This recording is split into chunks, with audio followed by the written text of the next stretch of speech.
Chilli powder, ಸಖತ್ ಖಾರ ಬಣ್ಣ ಮತ್ತು ರುಚಿ ಆಚಿ ಚಿಲ್ಲಿ ಪೌಡರ್. ಸಂಪುಟ ಬದಲಾವಣೆ ಅಥವಾ ಸಂಪುಟ ಸರ್ಜರಿಗೆ ಸಂಬಂಧಪಟ್ಟಂತೆ ಸಿಎಂ ಹಾಗೂ ಡಿಸಿಎಂಗೆ ಫ್ರೀಡಂ ಇದೆ. ಬೀದರ್ನಲ್ಲಿ ಕಾರ್ಮಿಕ ಸಚಿವ ಸಂತೋಷ್ ಲಾಡ್ ಸ್ಪಷ್ಟನೆ ಕೊಟ್ಟಿದ್ದಾರೆ.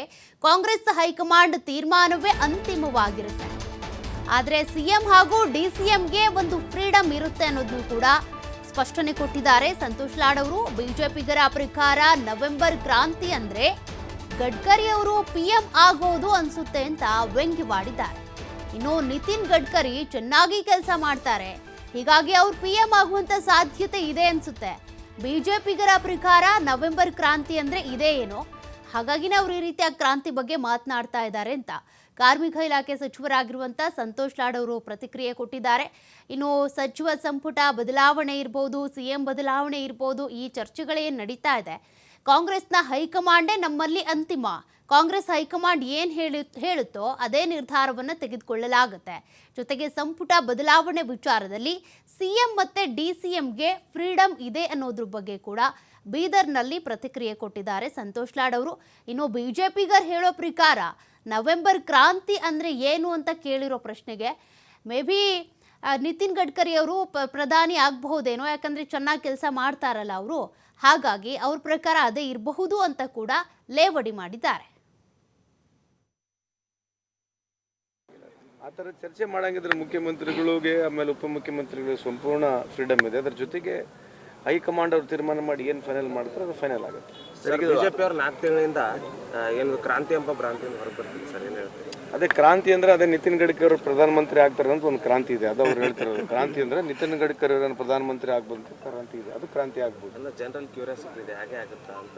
ಅದು ನಮ್ಮದು ಜನರಲ್ ಕ್ಯೂರಿಯಾಸಿಟಿ ಇದೆ.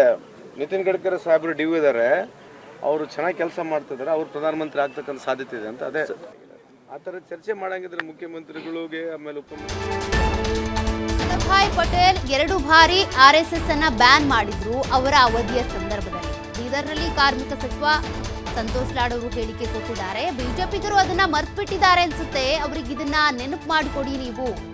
ದೇಶ ಪ್ರೇಮ ಅನ್ನೋದು ಪ್ರತಿಯೊಬ್ಬ ಪ್ರಜೆಗಳಲ್ಲೂ ಕೂಡ ಇದ್ದೇ ಇರುತ್ತಪ್ಪ.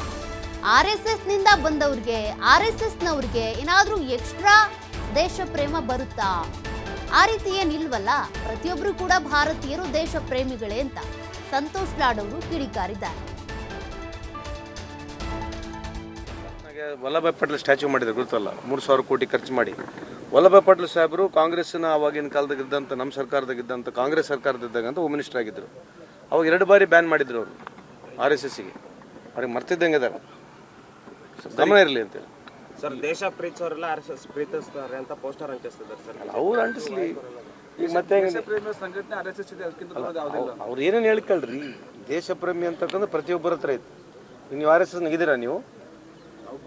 ಅದೇ ಮುಗೀತು. ಮತ್ತೆ ಭಾರತ ದೇಶದಾಗ ಇದ್ದವ್ರೆಲ್ಲರೂ ಮುಗೀತು, ಭಾರತೀಯರೇ. ಯಾರಿದ್ರು, ಯಾವ ಸಮಾಜದವ್ರು ಇದ್ರೆ ಎಲ್ಲರೂ ಭಾರತೀಯರು. ನಮ್ಮ ತಾಯಿ, ನಿಮ್ಮ ತಾಯಿ, ನಿಮ್ಮ ಅಜ್ಜಿ, ನಮ್ಮ ಅಜ್ಜಿ ಎಲ್ಲರೂ ದೇಶ ಪ್ರೇಮಿಯವರೇ. RSS ಇರಬೇಕಂದ್ರೆ ಎಕ್ಸ್ಟ್ರಾ ಏನು ದೇಶ ಪ್ರೇಮಿ ಇರೋದಿಲ್ಲ. ಎಲ್ಲರೂ 145 ಕೋಟಿ ಜನಸಂಖ್ಯೆ ಇರ್ತಕ್ಕಂಥ ಈ ಭಾರತ ದೇಶದಾಗ ಎಲ್ಲರೂ ಹಿಂದೂ, ಮುಸ್ಲಿಂ, ಸಿಖ್, ಇಸಾಯಿ ಎಲ್ಲರೂ ದೇಶ ಪ್ರೇಮಿಗಳು ಇರ್ತಾರೆ. ಗುಜರಾತ್ನಾಗ